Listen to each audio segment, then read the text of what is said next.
শেখ হাসিনাকে ক্ষমতা থেকে সরানোর পেছনে যাদের ত্যাগ আর রক্তের বিনিময়ে নতুন রাজনৈতিক বাস্তবতা তৈরি হয়েছে, আজ তারাই যেন সবচেয়ে অবহেলিত।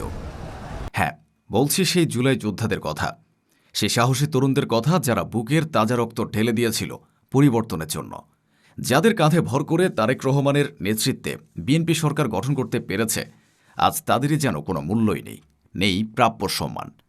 অথচ বাস্তবতা হলো, যদি সেই আন্দোলন না হতো, যদি সেই তরুণেরা জীবন বাজি না রাখত, তাহলে আজকের নির্বাচন, আজকের ক্ষমতার পালাবদল কিছুই সম্ভব হতো না। আর এখন জুলাই যোদ্ধাদের সংগঠন জাতীয় নাগরিক পার্টি এনসিপিরই কোনো মূল্যায়ন নেই। তবু এনসিপি থেকে কয়েকজন তরুণ ছাত্রনেতা জনগণের রায়ে বিপুল ভোটে বিজয়ী হয়ে সংসদে হয়েছেন এমপি। তবে যাদের জন্য আজই নতুন সরকার, এসব তরুণ এমপিদেরই তেমন মূল্যায়ন করছে না বিএনপি। তবে মনে রাখা ভালো, কথায় আছে যেমন কর্ম তেমন ফল। তো বন্ধুরা, আজকের এই ভিডিওটিতে আপনাদের পরিচয় করিয়ে দেব এনসিপি থেকে সংসদ সদস্য হয়েছেন যে 6 ছাত্রনেতা, তাদের সাথে। তাছাড়া আরও থাকছে তাদের সংক্ষিপ্ত জীবনী এবং আজকের এই পজিশনে আসার সংগ্রামী জীবন সম্পর্কে। তো চলুন কথা না বাড়িয়ে ভিডিওটি শুরু করি। তবে বন্ধুরা, ভিডিওটি শুরু করার পূর্বে অনুরোধ রইল, ভিডিওটিতে একটি লাইক দিয়ে শুরু থেকে শেষ পর্যন্ত দেখুন।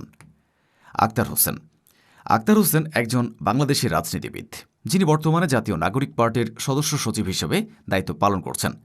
তিনি বাংলাদেশ ছাত্র অধিকার পরিষদের সহ-সভাপতি এবং সংগঠনটির ঢাকা বিশ্ববিদ্যালয় শাখার সভাপতি এবং সাধারণ সম্পাদক ছিলেন।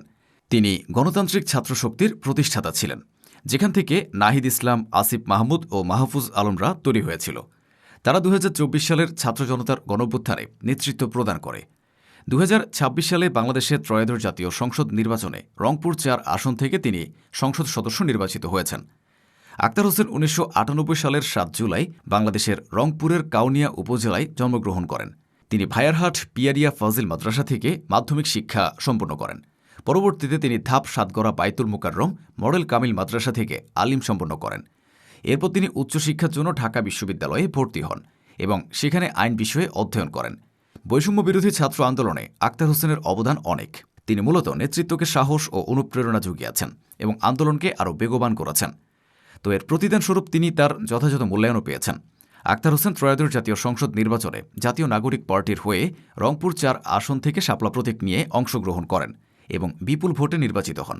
তিনি 1,49,966 ভোট পেয়ে জয়লাভ করেন এবং তার নিকটতম প্রতিদ্বন্দ্বী বিএনপি প্রার্থী মোহাম্মদ এমদাদুল হক বর্ষা ধানের শীষ প্রতীক নিয়ে 1,40,564 ভোট পান। আব্দুল হান্নান মাসুদ একজন বাংলাদেশি ছাত্রনেতা ও 2024 সালের কোটা সংস্কার আন্দোলনে নেতৃত্ব দেওয়া বৈষম্য বিরোধী ছাত্র আন্দোলনের সাবেক সমন্বয়ক। তিনি জাতীয় নাগরিক পার্টির সিনিয়র যুগ্ম মুখ্য সমন্বয়ক। তিনি 2026 সালের ত্রয়োদশ জাতীয় সংসদ নির্বাচনে 11 দলীয় নির্বাচনী ঐক্য প্রার্থী হিসেবে নোয়াখালী 6 হাতিয়া থেকে নির্বাচিত হয়েছেন। তিনি জাতীয় সংসদের সর্বকনিষ্ঠ সংসদ সদস্য। মাসুদ 2000 সালের 1 জানুয়ারি নোয়াখালী জেলার হাতিয়া উপজেলার বুড়িরচর ইউনিয়নে জন্মগ্রহণ করেন। তার বাবা আমিরুল ইসলাম মোহাম্মদ আব্দুল মালেক একজন অবসরপ্রাপ্ত মাদ্রাসা শিক্ষক। তিনি বর্তমানে ঢাকা বিশ্ববিদ্যালয়ের অনার্স 3য় বর্ষের শিক্ষার্থী। আব্দুল হান্নান মাসুদ 2024 সালের কোটা সংস্কার আন্দোলনে সর্বপ্রথম আলোচনায় আসেন। পুলিশের গোয়েন্দা শাখা ডিবি বৈষম্য বিরোধী ছাত্র আন্দোলনের 5 সমন্বয়ককে আটক করলে মাসুদ তাদের মুক্তির দাবি করেন। এ সময় ডিবি হেফাজতে সমন্বয়করা ভিডিও বার্তায় আন্দোলন তুলে নেওয়ার বার্তা জানালে মাসুদ ব্ল্যাকমেইল করে এই লিখিত বক্তব্য পাঠ করানো হয়েছে অভিযোগ করে আন্দোলন চালিয়ে যাওয়ার ঘোষণা দেন। এরপর তার নেতৃত্বে বিশেষ জায়গায় আন্দোলন চলতে থাকে। তিনি ত্রয়োদশ জাতীয় সংসদ নির্বাচনে 11 দলীয় নির্বাচনী ঐক্য এবং জাতীয় নাগরিক পার্টির মনোনয়নে নোয়াখালী 6 আসনে প্রতিদ্বন্দ্বিতা করেন। তিনি সর্বাধিক 90,118 ভোট পেয়ে নির্বাচিত হন। আবদুল্লাহ আল আমিন বাংলাদেশের আরেক ছাত্রনেতা ও জুলাই যোদ্ধা আবদুল্লাহ আল আমিন একসময় রাজপথে অন্যায়ের বিরুদ্ধে কণ্ঠ তুলেছিলেন, আর আজ তিনি সরাসরি সংসদের ভেতরে জনগণের প্রতিনিধি হিসেবে।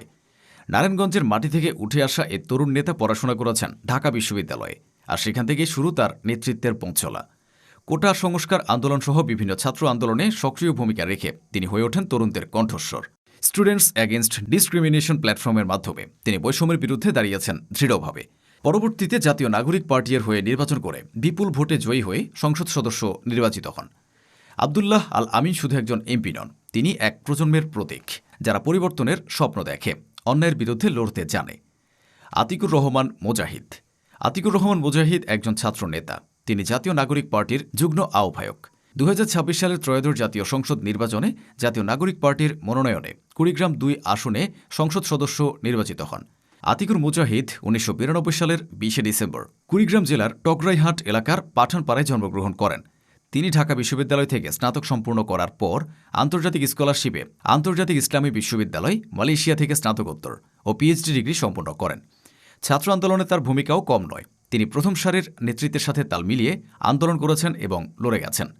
হাসনাত আবদুল্লাহ ছাত্রনেতাদের মধ্যে সবচেয়ে সাহসী এবং তেজস্বী নেতা হাসনাত আবদুল্লাহ, যাকে নিয়ে সবারই ভয় হাদির মতো তার এ সাহসী যেন তার জীবনের কাল না হয়ে দাঁড়ায়। হাসনাত 2024 কোটা সংস্কার আন্দোলনের নেতৃত্ব দেওয়া বৈষম্যবিরোধী ছাত্র আন্দোলনের সাবেক আহ্বায়ক।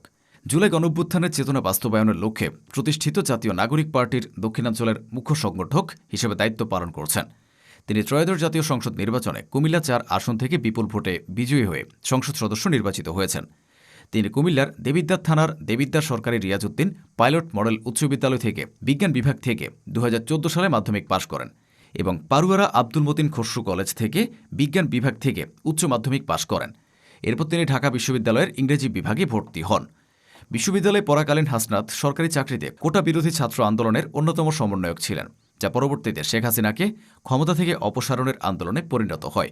তিনি নাহিদ ইসলাম, আসিফ মাহমুদ, সার্জিস আলম এবং অন্যান্যদের সঙ্গে জাতীয় পর্যায়ে স্বীকৃতি লাভ করেন 2024 সালের জুলাই মাসের মাঝামাঝি সময়, যখন তিনি এবং ঢাকা বিশ্ববিদ্যালয়ের আরও কয়েকজন শিক্ষার্থীকে পুলিশ আটক করে। এই সময় প্রতিবাদের মাত্রা আরও তীব্র হয়ে ওঠে। এরপর 5 আগস্ট তৎকালীন বাংলাদেশের প্রধানমন্ত্রী শেখ হাসিনা পদত্যাগ করে দেশত্যাগ করলে হাসনাত জানান যে তাদের লক্ষ্য পুরোপুরি পূরণ হয়নি এবং হাসিনার পদত্যাগের পর তাদের দল চিরতরে ফ্যাসিস্ট ব্যবস্থার বিলোপ করতে চায়।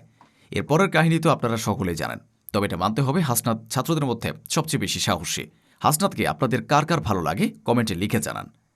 নাহিদ ইসলাম জুলাই আন্দোলনের মূল মাস্টার মাইন্ড এবং এনসিপির প্রধান আহ্বায়ক হলেন নাহিদ ইসলাম, আর তিনি ত্রয়োদশ জাতীয় সংসদ নির্বাচনে ঢাকা 11 আসন থেকে এনসিপির সংসদ সদস্য নির্বাচিত হয়েছেন এবং তিনি জাতীয় সংসদে বিরোধী দলীয় চিফ হুইপের দায়িত্ব পালন করছেন।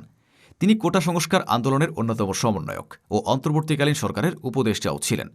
নাহিদ ইসলাম বৈষম্য বিরোধী ছাত্র আন্দোলনের অসহযোগ কর্মসূচিতে সাবেক প্রধানমন্ত্রী শেখ হাসিনার পদত্যাগের এক দফা দাবি ঘোষণা করেন ও সফল হন। 2024 সালে তার নাম টাইম 100 নেক্সট তালিকায় অন্তর্ভুক্ত করা হয়েছিল। নাহিদ ইসলামের ডাকনাম ফাহিম। 1998 সালের 28 এপ্রিল ঢাকায় তার জন্ম হয়েছে। নাহিদ 2014 সালে ঢাকার দক্ষিণ বনশ্রী মডেল হাই স্কুল থেকে এসএসসি পাশ করেন। এরপরে সরকারি বিজ্ঞান কলেজ থেকে 2016 সালে এইচএসসি পাশ করে ভর্তি হন ঢাকা বিশ্ববিদ্যালয়ের সামাজিক বিজ্ঞান বিভাগে। 2022 সালে অনার্স পাশ করেন তিনি। বর্তমানে তিনি একই বিভাগে মাস্টার্সের শিক্ষার্থী। নাহিদ বিবাহিত।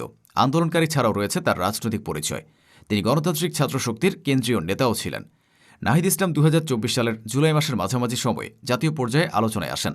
যখন আন্দোলন তীব্র আকার ধারণ করা হয়, ডিবি তাকে ও আরও 5 জন সমন্বয়ককে আটক করে। 2024 সালের 19 জুলাই মধ্যরাতের দিকে প্রায় 25 জন সাদা পোশাকধারী ব্যক্তি তাকে সবুজবাগ এলাকায় একটি বাসা থেকে নিয়ে যায় বলে জানা যায়। তার চোখে পট্টি বাঁধা এবং হাতকড়া পরানো অবস্থায় তাকে একটি স্থানে নিয়ে যাওয়া হয় এবং ছাত্র আন্দোলনে তার সম্পৃক্ততা সম্পর্কে জিজ্ঞাসাবাদের পাশাপাশি দুর্ব্যবহার করা হয়। 21 জুলাই পূর্বাঞ্চলের একটি সেতুর নিচে জ্ঞানহীন ও আহত অবস্থায় তাকে পাওয়া যায়।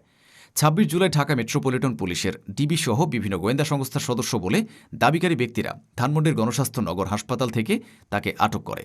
এরপর আন্দোলন তীব্র থেকে তীব্রতর হয় এবং একসময় শেখ হাসিনা দেশ ছেড়ে পালিয়ে যান, যার কারণে বলাই যায় বাংলাদেশের রাজনৈতিক পট পরিবর্তনের মূল ব্যক্তিই এই নাহিদ ইসলাম। তো বন্ধুরা, এনসিপির এসব সাহসী তরুণ এমপিদের মধ্যে কাকে আপনার সবচেয়ে বেশি ভালো লাগে কমেন্টে লিখে জানান তার নাম। ভিডিওটি ভালো লাগলে শেয়ার করুন এবং চ্যানেলটিতে নতুন হয়ে থাকলে সাবস্ক্রাইব করে বেল আইকনটি বাজিয়ে রাখুন। ধন্যবাদ।